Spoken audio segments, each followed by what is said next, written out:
Hello everyone, कैसे हो आप सब। कल हमने रियल नंबर की एक्सरसाइज फर्स्ट को सॉल्व किया था। आज हम करेंगे सेकंड एक्सरसाइज।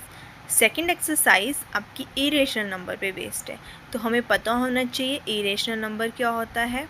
तो इरेशनल नंबर क्या होता है आपके पास, ऐसे नंबर जो आपके पास PYQ की फॉर्म में नहीं लिखे जाते। अब PYQ की फॉर्म में किन नंबर को लिखते हैं हम, रेशनल नंबर्स को। बट इरेशनल नंबर जो है ऐसे नंबर हैं which is not written in the form of PYQ।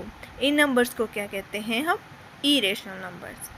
जैसे कि आपके पास एग्जांपल है √2। कोई भी आपके पास नंबर रूट का नंबर होगा वो आपके पास क्या होगा, इरेशनल नंबर।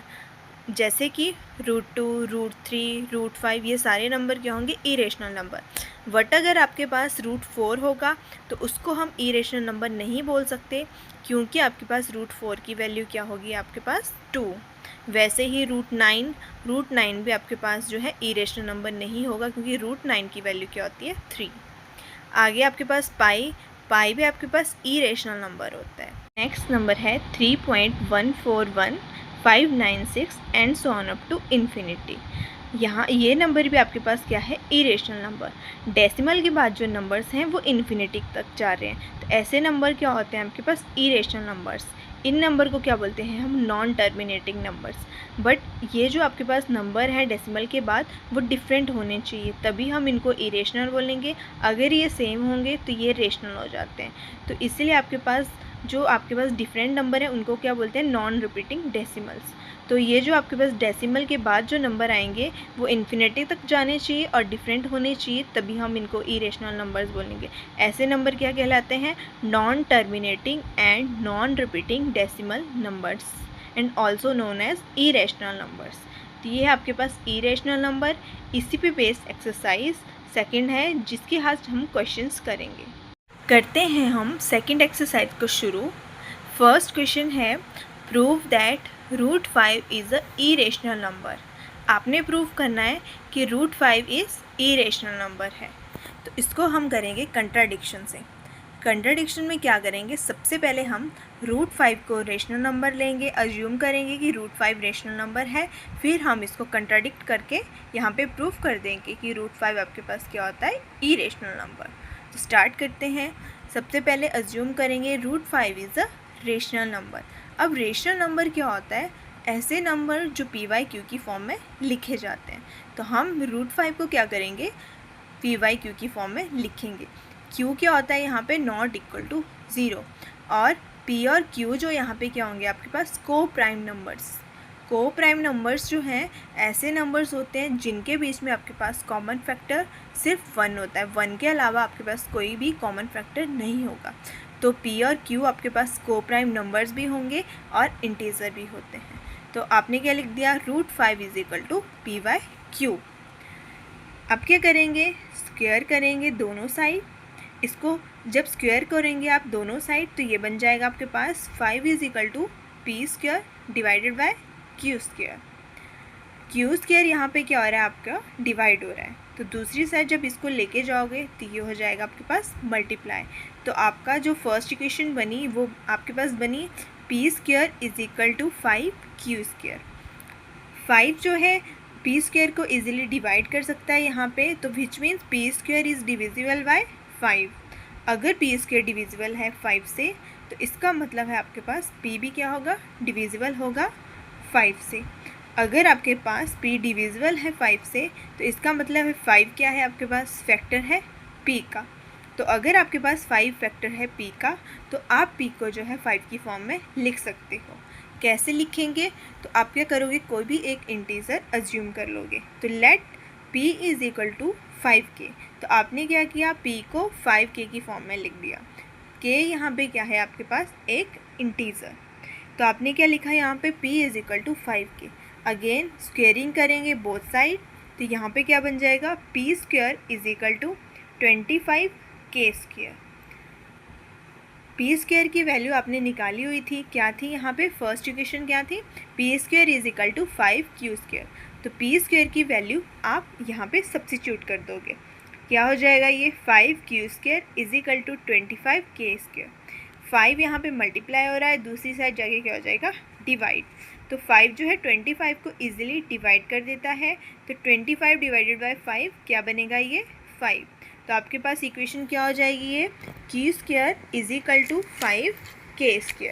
ये आपके पास equation Q square is equal to 5k²। This means Q square is divisible by 5। अगर क्यू स्क्वायर डिविजिबल है 5 से, तो इसका मतलब है आपके पास क्यू भी डिविजिबल होगा 5 से, और क्यू डिविजिबल है 5 से, तो जिसका मतलब क्या है, 5 is factor of Q and 5 is also factor of P. तो आपने स्टार्टिंग में निकाला था कि 5 जो है p का फैक्टर है, अभी आपने निकाला 5 q का फैक्टर है। इसका मतलब 5 क्या हो गया, दोनों के बीच में कॉमन फैक्टर, तो 5 is a common factor of p and q। But हमने पढ़ा था p एंड q आपके पास क्या है, को प्राइम नंबर्स। को प्राइम नंबर्स क्या हैं, जिनमें आपके पास सिर्फ कॉमन फैक्टर 1 होता है, 1 के अलावा कोई भी नहीं होता। बट यहाँ पे तो 5 आ गया, इसका मतलब ये आपके पास नंबर क्या है, रेशनल नंबर नहीं है। ये कौन सा नंबर है, irrational number, which means this is a contradiction to the fact that a and b are coprime number. Hence √5 can not be express as p/q। तो अगर हम इसको p/q में नहीं लिख सकते, तो हम इसको रेशनल नंबर भी नहीं बोल सकते, तो ये आपके पास रेशनल नंबर नहीं होगा। तो क्या होगा आपके पास, ये √5 इज़ अ इरेशनल नंबर। यही चीज़ आपने प्रूव करनी थी, जो कि आपने प्रूव कर ली है। हम करते हैं एक्सरसाइज का सेकंड क्वेश्चन। सेकंड क्वेश्चन है आपके पास, prove that 3 + 2√5 is irrational number. आपको प्रूव करना है 3 + 2√5 इरेशनल नंबर है। तो इसको भी हम कंट्राडिक्शन के थ्रू करेंगे। सबसे पहले हम अज्यूम कर लेंगे 3 + 2√5 क्या है, रेशनल नंबर। रेशनल नंबर क्या होते हैं, ऐसे नंबर जो p/q की फॉर्म में लिखे जाते हैं। तो आप क्या करोगे, 3 + 2√5 को p/q की फॉर्म में लिख देंगे। p और q क्या होते हैं यहाँ पे, इंटीजर्स। तो आपके पास क्या हो गया, 3 + 2√5 इज इक्वल टू p/q। 3 यहाँ पे ऐड हो रहा है, आप इसको दूसरी साइड ले जाओगे तो ये सब्ट्रैक्ट हो जाएगा। तो आपके पास क्या बन गया यहाँ पे, 2√5 इज इक्वल टू p/q - 3। 2 यहाँ पे मल्टीप्लाई हो रहा है, दूसरी साइड जब जाएगा ये तो डिवीज़न में कन्वर्ट हो जाएगा। तो आपके पास इक्वेशन बनेगी √5 इज इक्वल टू 1/2 p/q - 3। जब आप रेशनल नंबर से कोई भी इंटीजर सब्ट्रैक्ट करते हो तो आपको क्या मिलता है, रेशनल नंबर ही। तो आपके पास p/q रेशनल नंबर है, आप इससे जब 3 को सब्ट्रैक्ट करोगे तो आपको आंसर में क्या मिलेगा, रेशनल नंबर ही। रेशनल नंबर से किसी रेशनल नंबर को मल्टीप्लाई करोगे, अब आपके पास रेशनल नंबर आ गया p/q - 3। तो रेशनल नंबर को जब 1/2 से मल्टीप्लाई करोगे तो वो भी क्या होगा, रेशनल नंबर्स। तो ये आपके पास क्या बन गया, एक रेशनल नंबर। तो आपके पास क्या आया, 1/2 into p/q - 3 is a rational number. अगर ये रेशनल नंबर है तो ये किसके बराबर है, √5 के बराबर, जिसका मतलब है आपके पास √5 भी क्या होगा, एक रेशनल नंबर। बट आपने अभी किया था लास्ट क्वेश्चन जिसमें आपने प्रूफ किया था √5 क्या होता है, इरेशनल नंबर।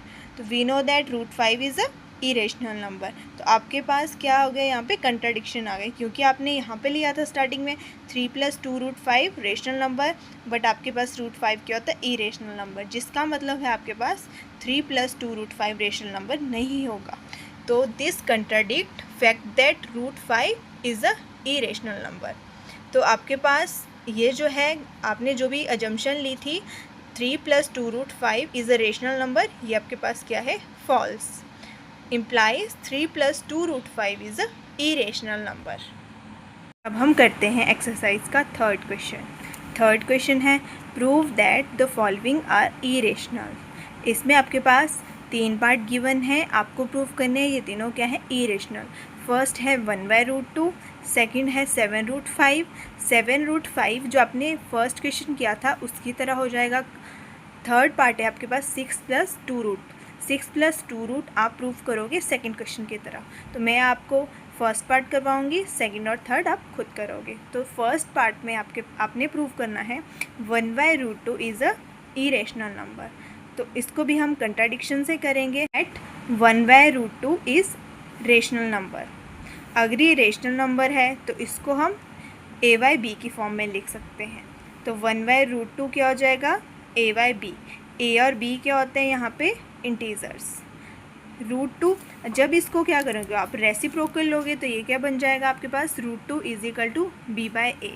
b/a क्या है आपके पास, एक रेशनल नंबर, क्योंकि b भी आपके पास क्या है, इंटीजर, a भी क्या है, इंटीजर, तो b/a क्या हो गया, रेशनल। तो आपके पास b/a अगर रेशनल नंबर है तो √2 भी क्या हो जाएगा, रेशनल नंबर। बट आपको पता है √2 क्या होता है, इरेशनल नंबर। तो ये भी आपके पास क्या हो गया यहाँ पे, फैक्ट का कंट्राडिक्शन। तो √2 is irrational which contradict to the fact that √2 is irrational. Hence assumption is wrong. आपके पास क्या है ये, √2 is a irrational number. Exercise 1.2 में आपके पास 3 ही क्वेश्चन हैं जो कि हमने सॉल्व कर लिए। आपका चैप्टर फर्स्ट कंप्लीट हो चुका है। आज के लिए बस इतना ही, मिलते हैं अगली वीडियो में नए टॉपिक के साथ।